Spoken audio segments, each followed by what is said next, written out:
Le lancement hier à Libreville par le ministre en charge de la Santé et de la Prévoyance sociale de la stratégie nationale d'investissement humain, projet cher au président Ali Bongo Ondimba.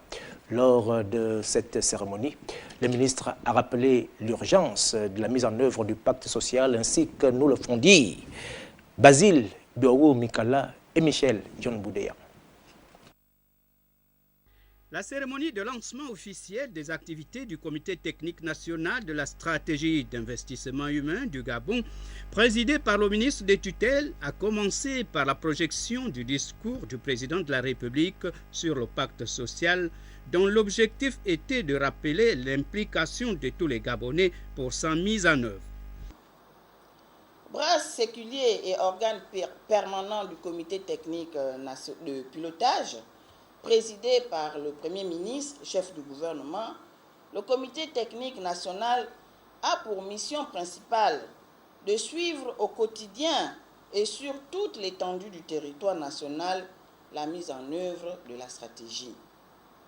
À cet effet, il compte s'appuyer sur les comités techniques provinciaux dont l'installation est imminente. Dans son propos circonstanciel, le ministre de la Santé et de la Prévoyance sociale a invité l'ensemble des acteurs concernés par la mise en musique du pacte social à se mettre au travail.